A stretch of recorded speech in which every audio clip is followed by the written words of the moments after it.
సిద్ధప్ప, నువ్వు గుర్రబండి నడపడమే కాకుండా దయ్యాల్ని తరవడం కూడా నేర్చుకుంటున్నావు.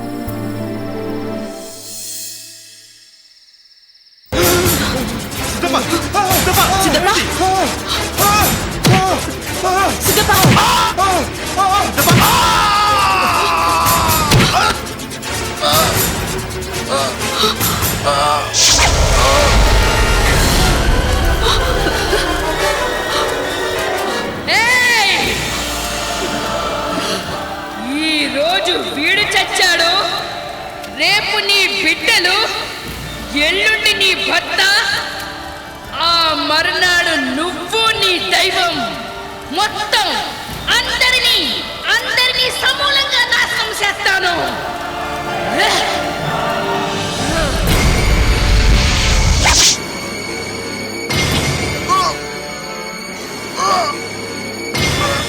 నాగమ్మా, నువ్వు చెప్పింది నిజమమ్మా.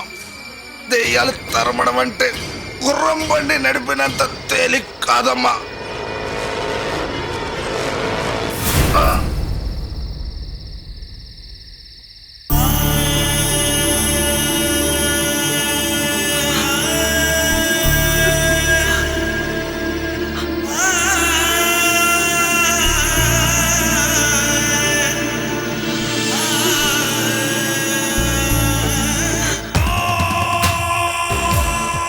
భైరవి, మనం ఇలాగే అనుకున్నట్టు చేస్తూ ఉంటే అంతిమ విజయం మనదే. మొన్న పనివాడు, నిన్న సిద్ధప్ప, ఇలా రోజుకొకరు పోతూ ఉంటే నాగమ్మకి భయం పెరుగుతూ ఉంటుంది. తను ధైర్యాన్ని కోల్పోతూ ఉంటే మన బలం పెరుగుతూ ఉంటుంది. ఇలా పనివాడిని చంపామని, సిద్ధప్పని చంపామని పొంగిపోతూ ఉంటే మనము సాధించేది విజయము కాదు, పరాజయము. అదేంటి భైరవి అలా అంటావు? ఇంతవరకు ఆ నాగమ్మ ఇంటి ఆవరణలోకి ఎటువంటి దుష్ట శక్తి ప్రవేశించలేదు. అలాంటిది నువ్వు ఆవరణలోకి ప్రవేశించావు. అంతేకాదు తన బిడ్డ శరీరంలోకి కూడా ప్రవేశించావు. ఇది విజయమే కదా అని గర్వంగా చెప్పుకోవచ్చు కదా. ఇప్పటిని చూస్తే ఆ నాగమ్మకి భయం పుట్టుకొస్తుంది కదా. శత్రువునెప్పుడు తక్కువ అంచనా వేయకూడదు. నాగమ్మ ఇప్పుడు దెబ్బతిన్నప్పుడు అదును చూసి మన అంతు తేల్చాలని ఎప్పుడో నిర్ణయించుకుని ఉంటుంది. నాగమ్మ మన మీద అస్త్రం సంధించేలోపు మనమేదో ఒకటి చెయ్యాలి. అయితే వెంటనే మరో పథకం అమలు చేద్దాం. ఆ పథకం గురించే ఆలోచిస్తున్నాను, కానీ సరైన పథకమేమీ దొరకటం లేదు.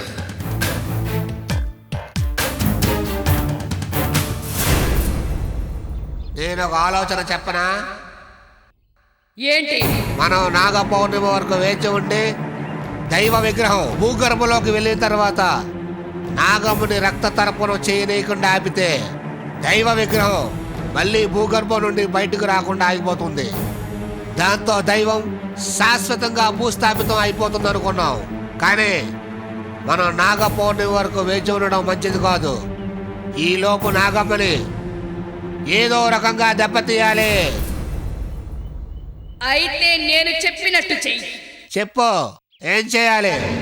నాగమ్మ ఇప్పుడు ప్రతిరోజు ఆలయానికి వెళ్ళి పూజలు యాగాలు చేస్తుంది. ముందు దానికి రథభంగం కలిగించాలా.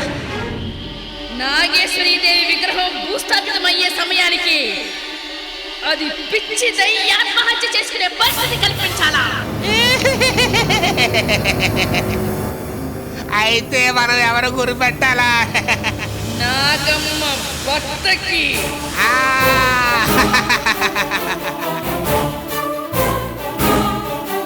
నాగమ్మ రా.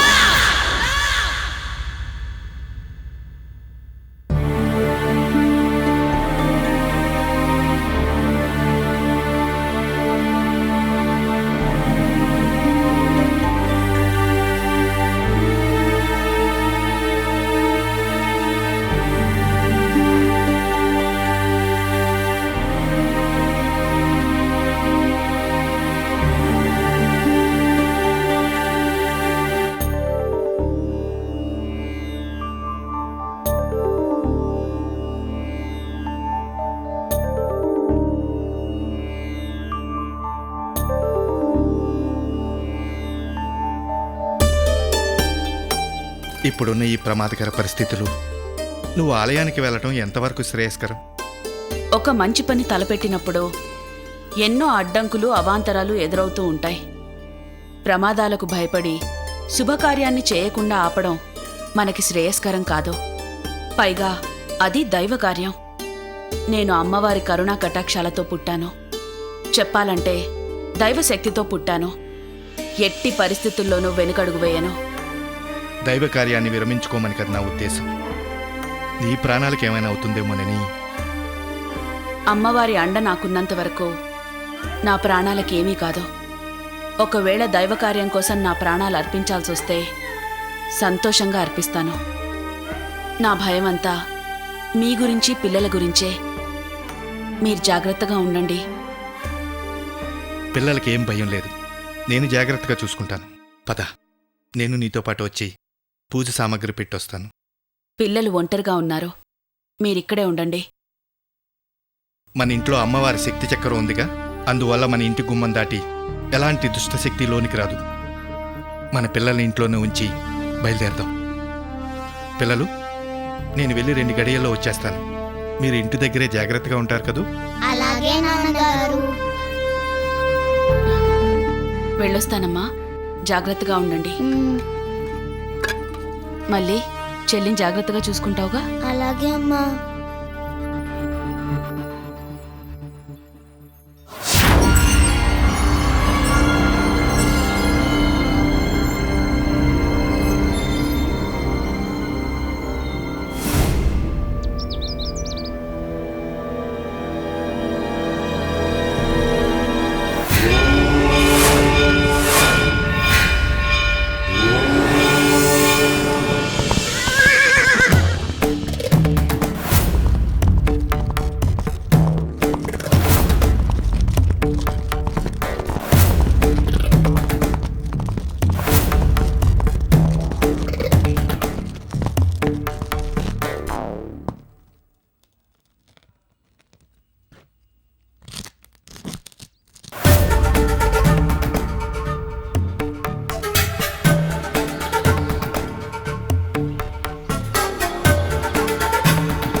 బయలుదేరుతాను నాగమ్మ.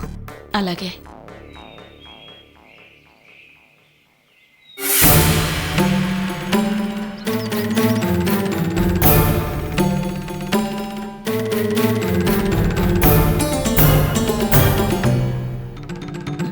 ఏమండి? ఏ నాగమ్మ?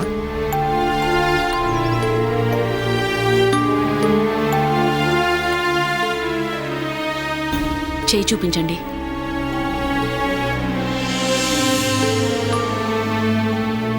ఎందుకు? అంతా మీ క్షేమం కోసమే. జాగ్రత్తగా వెళ్ళండి.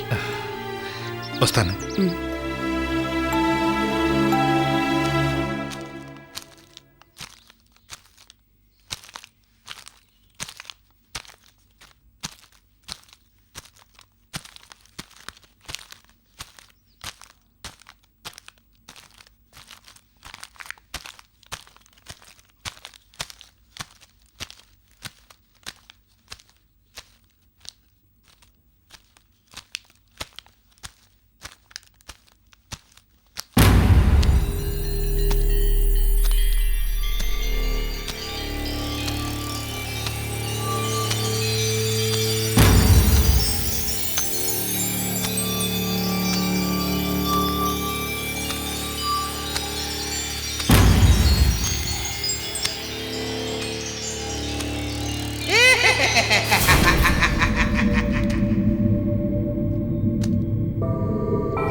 ఎవర్రా?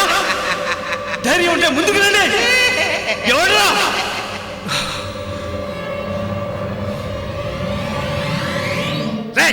ధైర్యం ఉంటే ముందుకు రండి.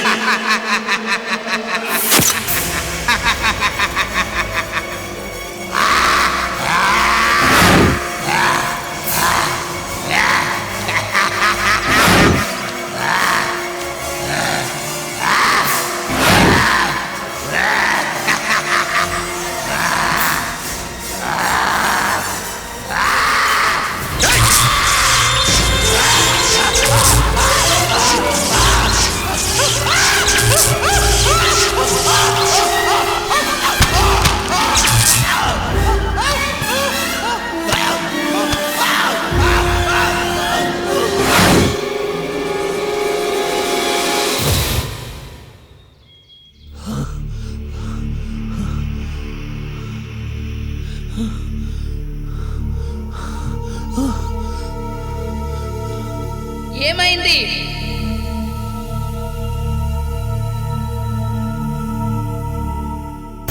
నువ్వు చెప్పినట్టే నాగమ్మ భర్తను చంపడానికి వెళ్ళాను. కానీ నాగమ్మ మనకంటే చాలా తెలివిగా వ్యవహరిస్తుంది. మనం ఎలాంటి ప్రయత్నాలు చేస్తామని తను ముందే పసిగట్టి తన భర్త చేతికి తాయెత్తు కట్టినది. నేను వాడి మీద దాడి చేయబోతుంటే తాయెత్తులోని శక్తి నన్ను నిర్వీర్యం చేసినది.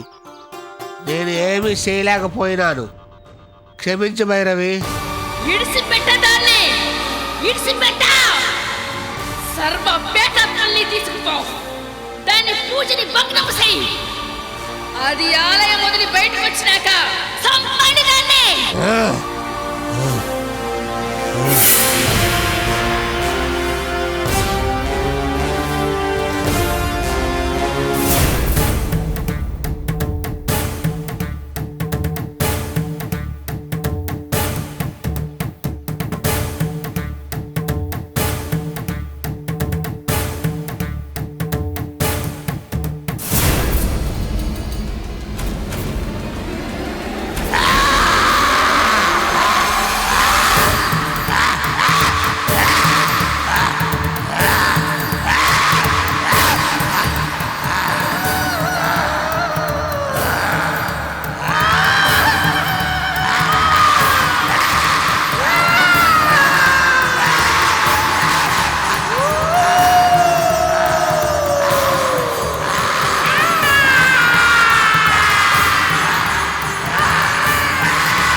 ఇక మిగిలింది ఒక్కరోజు మాత్రమే.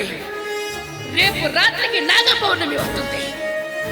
ఈలోగా నేనేమైనా చేయగలిగితేనే నా పగ ప్రతీకారాలు తీర్చుకోగలను.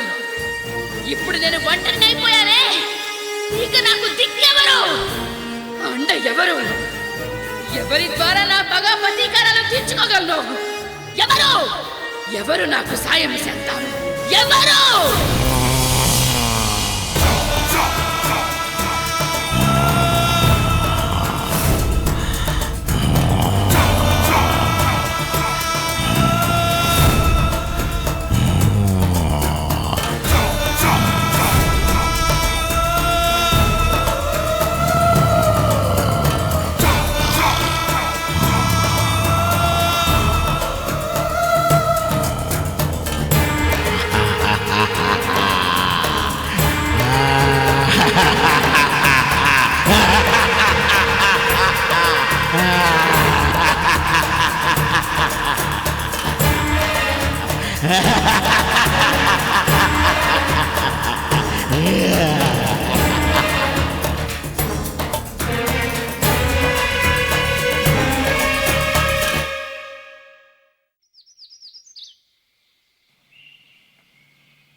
కాపాడండి, కాపాడండి, ఎవరైనా కాపాడండి, కాపాడండి,